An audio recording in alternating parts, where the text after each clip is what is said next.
Greetings, the Hijabi Gamer here, and finally, here it is, my video on the whole statement coming out of Bungie. I needed a few days to think it through, wrap my mind around it. I did a live stream where I talked about it, and finally making a video because the whole issue really bothered me. And I'm known for my love of Destiny and Destiny 2 and being a massive Bungie simp, which is the first thing I want to start with in this video. Before anybody accuses me of being a Bungie hater, I love Destiny. I love Destiny 2. I love the Halo games. I've freely admitted I'm a Bungie simp. I started playing Destiny late in the second year, so I admit I started playing the game late, but when I did start, I didn't stop. I also participated in the beta for Destiny 2. I have hundreds of hours. I have spent hundreds of dollars because I used to buy the content on all three, PC, Xbox, PlayStation. It's only recently with the Witch Queen that I decided to only go with the Xbox because I was unhappy with the vaulting of content. I have hundreds of dollars worth of merch, from the Destiny Palladium or however you pronounce it boots to the, you can see a part of it over here, the collector's edition from the Witch Queen. I have every collector's edition. I even got the Destiny 2, the bag. I have jackets, shirts, you name it, hundreds of dollars of Destiny merch. I love Destiny. I love Destiny 2. I love Bungie. Bungie made the Halo series, the early Halo games, which are some of my favorite, and Destiny.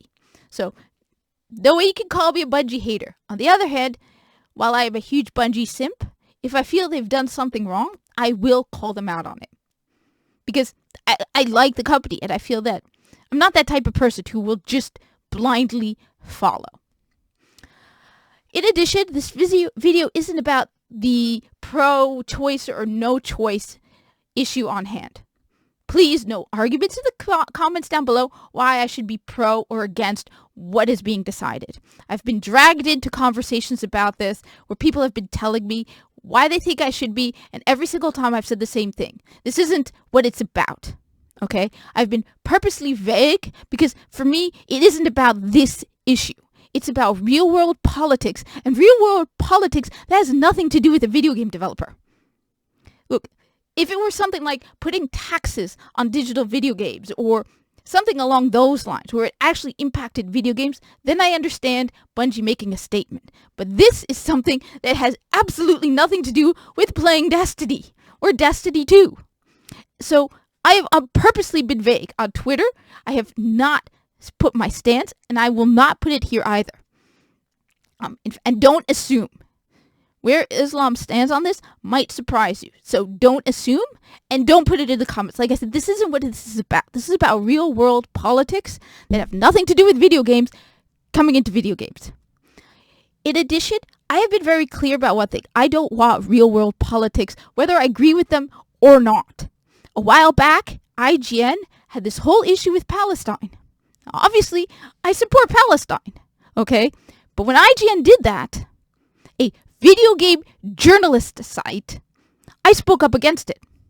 Whether I agree with what you're saying politically or not isn't the issue. It's I don't want real-world politics coming out of video game developers or video game journalists, period. Now, people have said, oh, well, what about politics in the game? That's a totally different matter. I have no problem with the politics between the Vanguard and the factions, or the Corpus and the Grineer. I'd love to hear more about the political intrigue between the Corpus and the Grineer, because I know they're selling to them, but they're also fighting them. Or the politics between the different factions in the Corpus, which probably has died down since the New War, but the Corpus is not a united front. So I agree. In-game politics, I have no problem with. It's when you bring in real-world politics, and real-world politics that have nothing to do with video games. Seriously. What does this have to do at all with video games? Now, another thing people have constantly brought up is freedom of speech. And yes, I'm a huge supporter of freedom of speech. Won't deny it. Big supporter of freedom of speech. So yes, I agree. Bungie has the right to say whatever dumb garbage they want to say. Totally with you on that. But so yeah, they have the freedom to say it. The question is, should they? Sometimes Yeah, you can say it. You have the freedom to say it, but you shouldn't say it. And they shouldn't have spoken up on this issue. Because again, this is real world politics that have nothing to do with video games. And in a way, it's dividing the community. I saw at least one person put on Twitter that whoever disagrees with Bungie's stance, now you know who you should block. So you don't want to play Destiny 2 with someone because they agree with you on an issue that has absolutely nothing to do with Destiny 2. See, I'm a Muslim. Obviously, I don't agree with non-Muslims on some things. For example, drinking alcohol. I'll still play Destiny 2 with you. I've played Destiny 2 with people who are literally smoking weed as we're playing. No problem. As long as you can play, I have no problem. I don't care what your politics is. I don't care what your religion is. I don't care what you look like. If you can play Destiny 2 or Destiny, I'll play with you. Hell, even if you can't play. People have asked me, hey, are you going to, when you do fire teams for Destiny 1, are you willing to do this and this and this? Are you willing to take on noobs? Yeah, why not? A couple of years back, I had a friend who was playing Destiny for the first time, and I carried him through to level 40. No problem, I don't mind. I love playing Destiny. I love playing Destiny 2. Half the time you drag me into your fire team, like, wherever you want to go, just go. I'm happy to play Destiny 2. But you're saying then that you won't play Destiny 2 with someone because you agree with them on a political issue that has nothing to do with gaming. Yeah, my response to that person was that they were pathetic and sad. As I said, I don't want real world politics that coming out of the video game developers. It has nothing to do with it. And the thing is, people are saying, good on Bungie. I'm happy to know where they stand. They're the only developer, as far as I can tell, who's bothered to do this. Yeah. I've looked at Activision. At least their Twitter, all it says is Call of Duty. Digital Extremes, the developer of Warframe. Everything on their Twitter is about the Angels of the Zariman. Ubisoft, Bethesda, Blizzard, you name it, all of these developers have had the common sense to stay silent on this issue because it is a very divisive issue. And they know that they risk losing from their fan base and their player base if they speak up on this. Clearly, Disney is suffering for it. And a lot of other companies are. So people are learning. Do not bring in divisive politics because half the country will disagree with you. And you can lose. There was an article that was brought up by Clownfish TV where something like 15 to 30% of your audience. Do you want to do that? So no.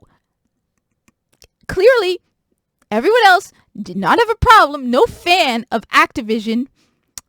Activision is doing perfectly fine, at least when it comes to this. There are other issues with Activision. That's beside the point. But in this case, not talking about it was probably better for them.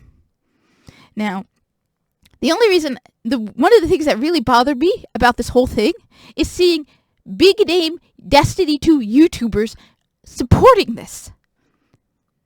Bunch of bootlickers who just kissing Bungie's butt. Bungie's ass. They're kissing Bungie's ass. Yeah. What's interesting, though, is I checked up on at least one of those YouTubers. They didn't make a video about it. They just tweeted about it because they must know also this is a very divisive issue and they should keep their mouth shut. As I said, I'm not giving you my stance on the issue. I just don't think there should be politics of this kind coming out of Bungie. Period. It shouldn't be coming out.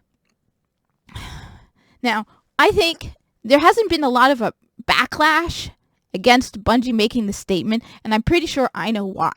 If this had been a bigger developer, you would have heard something. But Bungie, go on YouTube, even now, you'll notice, I think last I checked it was yesterday, 2 channels had made videos about this. And they were channels with like less than 100 subscribers. Nobody's talking about it. I think I saw a Kotaku article. Nobody's talking about it. Clownfish TV didn't bring it up. The Quartering, I mentioned it twice. He said nothing. I bet you geeks and gamers would not have brought it up. The only reason it came up is because I'm a huge Destiny fan. I'm the one who brought it up. Because, and this is the sad part, nobody cares about Bungie anymore. And I hate to say this. I even spoke with a friend of mine who I work with who keeps up to date on video game news. He's not a Destiny player. So I asked him, and he said, yeah, the only reason Bungie came up in the news was with the buyout with Sony, and that's about it.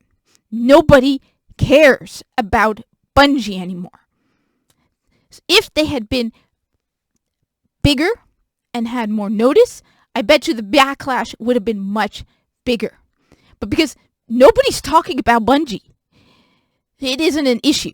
Bungie can do a lot of dumb stuff simply because they're under the radar. Nobody notices them anymore, which is really sad. I remember when Destiny 2 launched, because I was working in retail at the time, still working in retail. It was a big deal. We had this like end cap with a constant advertisement playing. It was the one that alternated between Cade 6 and Commander Zavala. The release of Destiny 2 was big. We had Destiny 2 merchandise. We had the Destiny 2 coloring book, lanyards, notebooks, water bottles, socks. We had Destiny 2 socks. I am wearing Destiny 2 socks I bought from that event. It was a big deal when Destiny 2 came out. Now, Witch Queen? I mean, the number of people, a lot of people in my store started to play Destiny 2 when Destiny 2 came out. Now, I think I could count the number on one hand. And it's really sad because I really like the game and I see it slowly. I think the only people they're now making Destiny 2 for are the people who already play it. And that number is, I don't know if it's increasing or dropping, but from what a lot of people have said to me, they've been leaving Destiny 2, especially with the vaulting of content. I love the game. I don't want the game to end. I love playing Destiny 2. I want new content. I want new, good content. But, yeah, that's the other argument people have used against me, that Bungie is doing well because they got bought out for $3.6 billion. Really? You think that's a good thing? They swore after the whole issue with Activision that they were not going to go through that again. Something tells me that things are desperate at Bungie if they are turning to Sony for help. But I think that's the main reason this is flying under the radar. Nobody really cares because nobody really cares about Bungie. If Bungie were a bigger deal, more people would be talking about this. More people would have noticed it. I mean, no one on YouTube is talking about this. I'm probably one of the only people because I love Destiny 2 and I'm not going to always agree with them even if I think they're doing something wrong. Anyway, as I said, my point is clearly this, just let me end it on a recap. I don't want real world politics from my video games. I don't want to hear it from developers. It's divisive. It doesn't belong there.